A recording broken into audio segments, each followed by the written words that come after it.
I'm driven anyway, and that's the way I was born. It's in your genes, it's in your blood, it's in your being. I like solving problems. With the right skill set and the right people, you can solve any problem. I have so much still to learn that sometimes that can become overwhelming. When we first set up, I suppose our overheads might have been like 3-4 grand a month, and now they're probably 700,000 a month. I was not born with entrepreneurial blood running through my veins. As I joked to somebody recently, I said, I didn't want to sell my lunch in the schoolyard. I like my lunch too much. 24 nominees, 24 stories of business excellence, all competing to become the EY Entrepreneur of the Year 2015.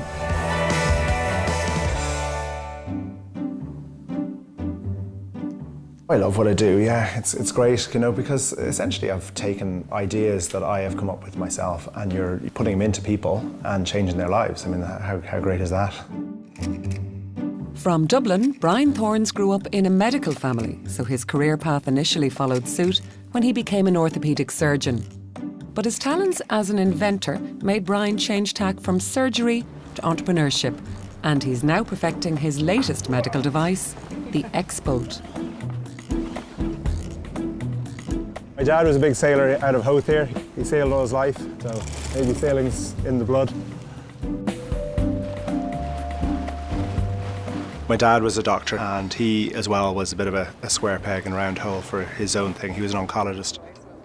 We argued quite a lot about other things, as probably sons and their dads do. So I didn't want to do oncology, I didn't want to do research. So I'm going into orthopaedics because I liked gadgets. I guess I wasn't particularly happy with some of the instrumentation and implants that I was using, and I thought then that I could do a better job myself. Surgery is quite a conservative environment, so innovators mightn't be that welcome. While still a junior surgeon, Brian invented a new method of mending ankle bone fractures called the tightrope. The device had a particular impact on sports injuries. The tightrope in some way uses like a rope under tension, a bit like a sailing rope that holds the two bones together. The tightrope now is in 1/4 of all that type of injury worldwide. It's phenomenal. And I kind of think that the X-Bolt will do the same. Because they're not moving. The success of Brian's invention enabled him to quit surgery, do an MBA and set up his own business. His next surgical device, the X-Bolt, has been 7 years in the making. That's when the machine's going to be going through, isn't it? Yeah, there we go. I have invested a lot of what I've earned from tightrope back into the business. That's because I believe in what X-Bolt does. About 1/4 to 1/3 of hospital beds are occupied by hip fracture patients, so it's a big social problem. So when I came up with the idea for the X-Bolt, this was something that I knew that could get patients up, out of bed faster and out of hospital faster. So that was the drive. That okay? Yeah, that's not bad at all. I'm a simple person, and the X-Bolt is a simple solution to a very big orthopaedic problem. The light bulb moment was I was putting my plasma screen up in my apartment, and I was using one of these expanding bolts to put it up. And I thought, hey, this would be kind of the type of thing that we should be using for hip fractures.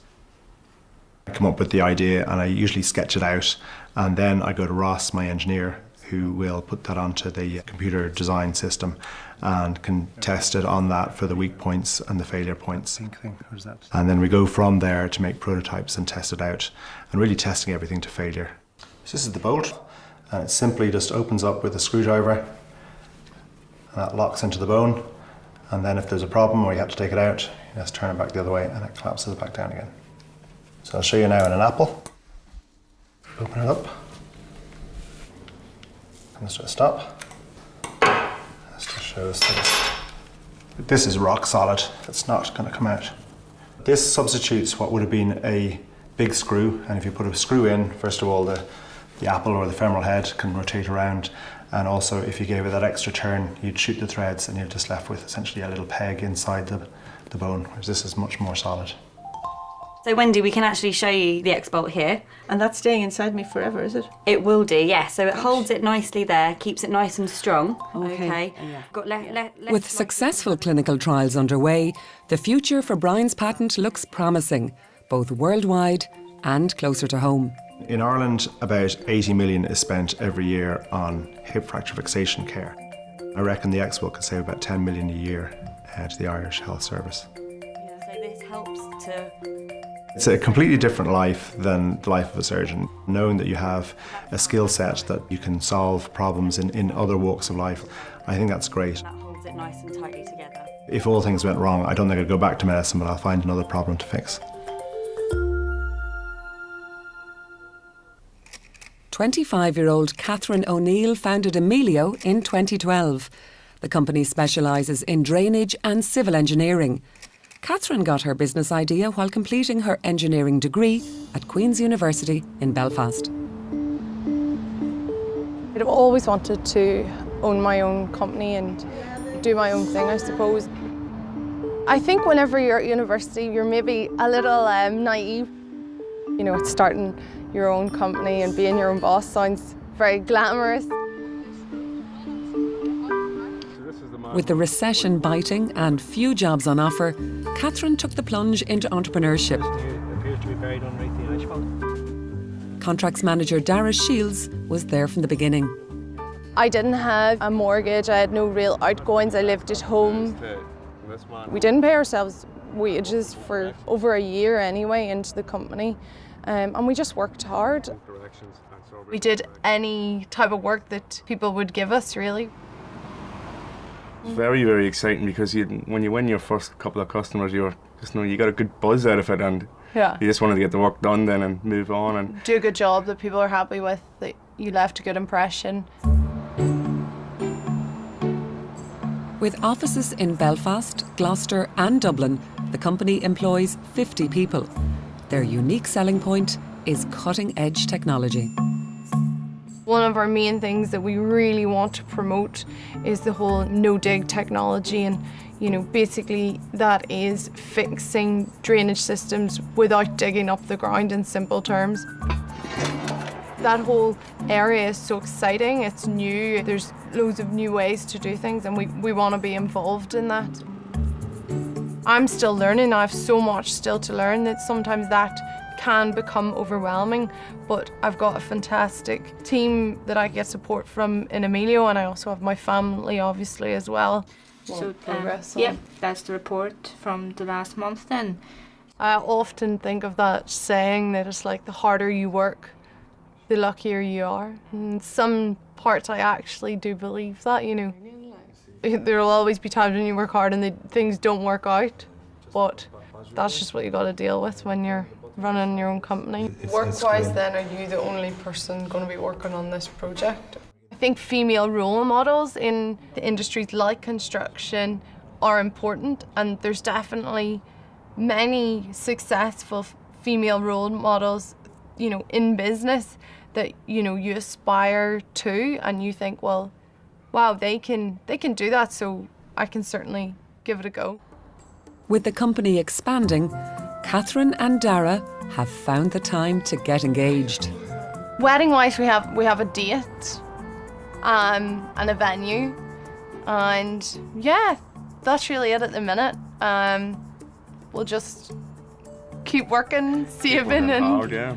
hopefully be able to pay for it. I don't know. Yeah, we'll fit it in somehow.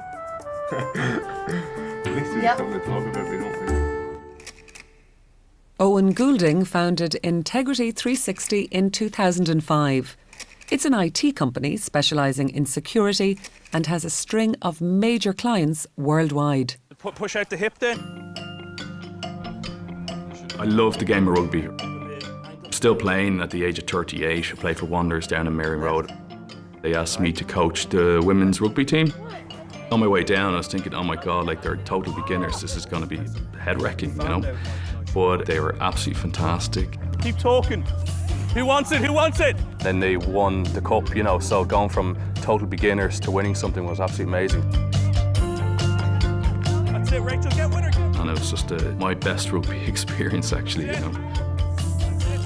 Seeing the people develop and see their skills and personal life develop through sport is exactly like business.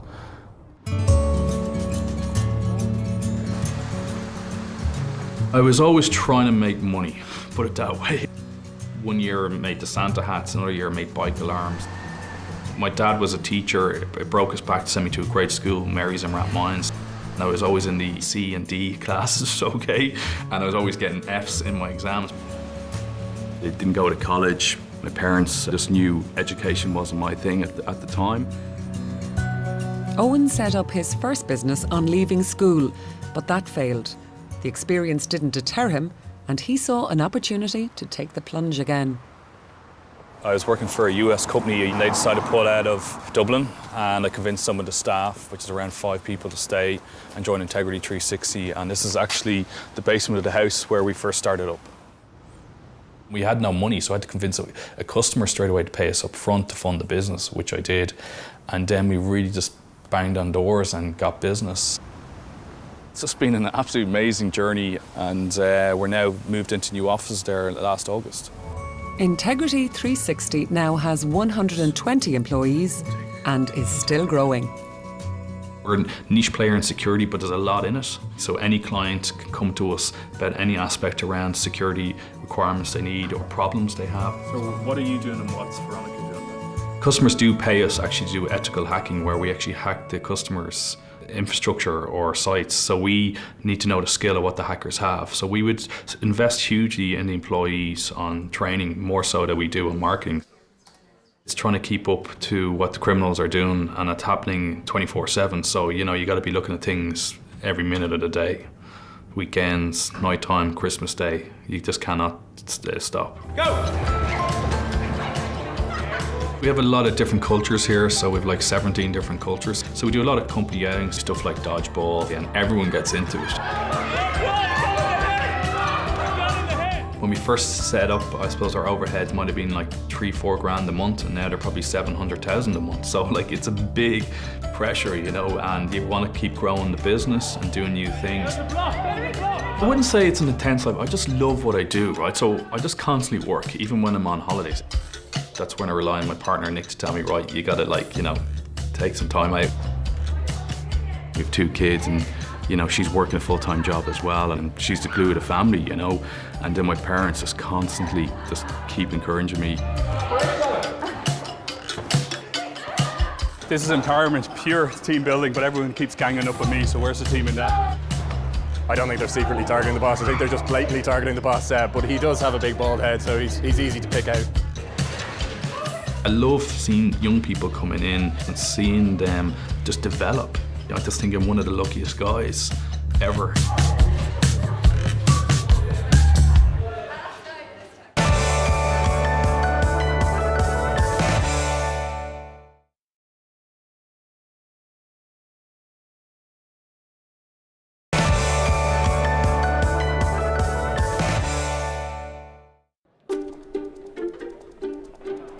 More Irish women hold a third-level qualification than their male counterparts.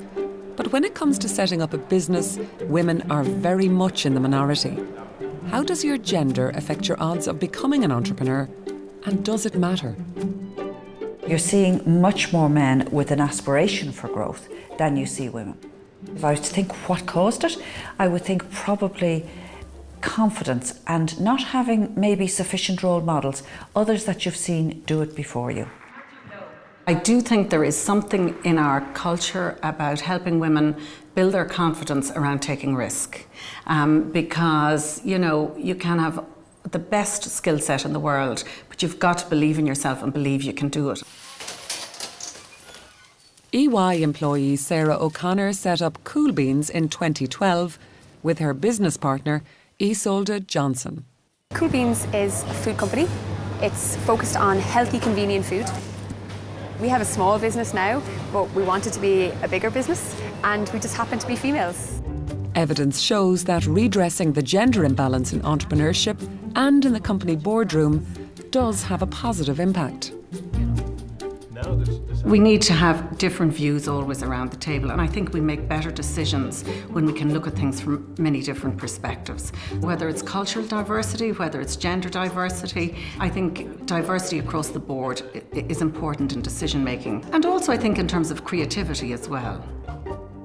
Businesses which are owned by women, let's say entrepreneurial women, they actually close the business less frequently than do men. So one could say that while they're more risk adverse, that actually may have a benefit in that less of the businesses actually fail. Statistics will tell you that when you have a female involved in leadership in a business or in senior management, the business is more profitable. So businesses are more successful when females are involved at a senior level. While there is still a way to go in Ireland before gender inequality is no longer an issue, the signs are more positive. The number of applications for Entrepreneur of the Year from females keeps on rising every year. The percentage in the finals is still relatively low, but we're definitely heading in the right direction. I see women who set up businesses have become comfortable with the fact that they won't succeed all the time and they don't take failure personally. So I think that sort of resilience and grit is a really important characteristic. The ratio is narrowing, so more women are thinking about it. And I suppose linked to that is the fact that many women nowadays are very well qualified. If I was speaking to the graduates and I was saying to them, you're probably thinking about getting a job, you should also consider creating and building a business. Why not? What's stopping you? With a background in banking and sales, Alan Coleman left a well-paid, secure job to set up Brightbill. The company specialises in the layout of everyday utility bills. His bill is a fusion of raw data, graphic design and human psychology. The bill is a rich pool of information that we've never made interesting. You know, who do I call most frequently? How long do I spend? People don't just want to be kind of lectured to or payment just demanded from them. They want to feel it's a two-way street where they're getting to make choices. So this is Brightbill's new office. We've outgrown where we are. We've just moved offices in Madrid. We've new offices in Shanghai. We're opening offices in Kansas. So yes, there's a lot of momentum in the business at the moment, a lot of change.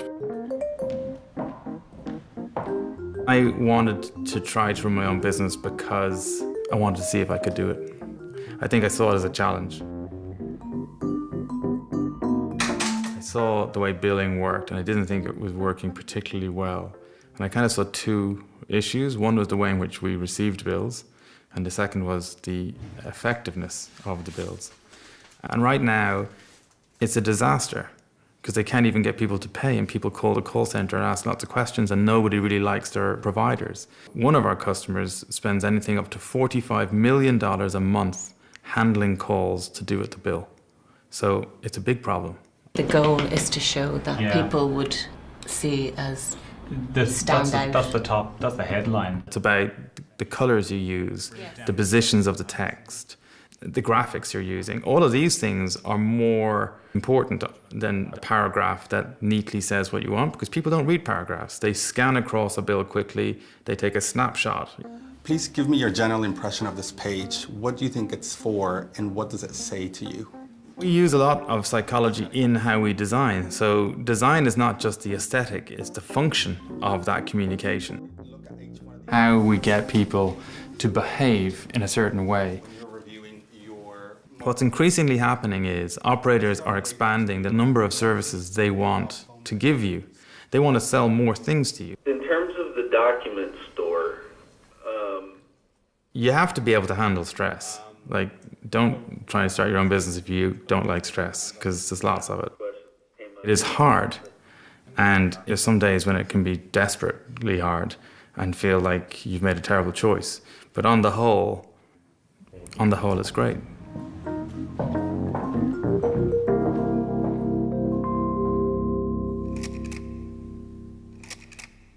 Inspired by his farming roots, Ken Greene founded Greene Farm Foods in 1991.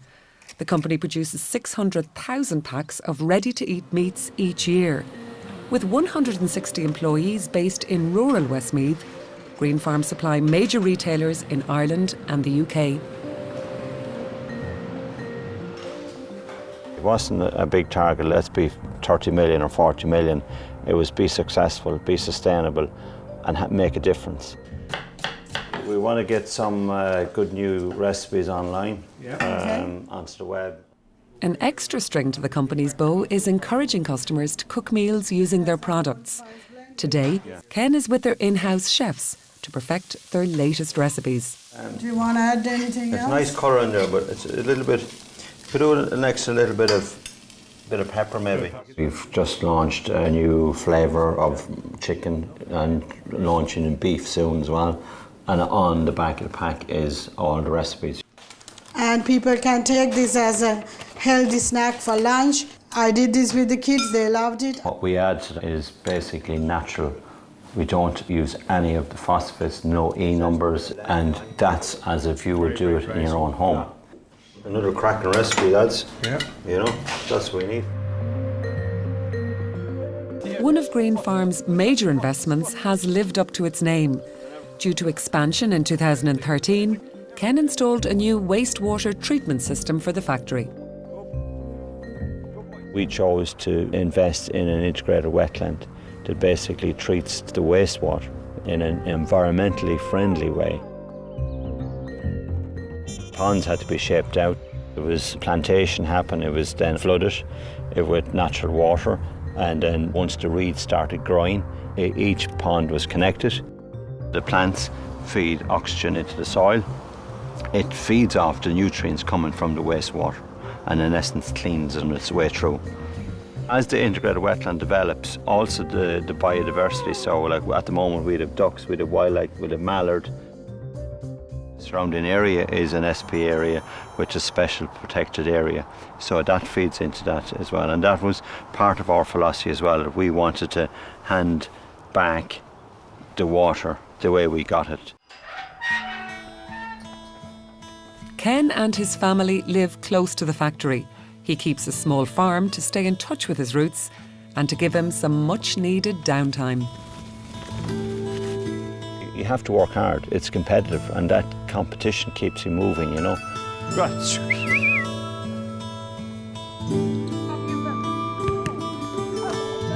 You know, when you go home in the evening, I tend not to bring the problems home, but it's nice to get home and listen what's happening and hear what's in their day, what are they up to. It's not about wealth creation, it's important, you know, to be comfortable, but you have to have a family that means everything, you know.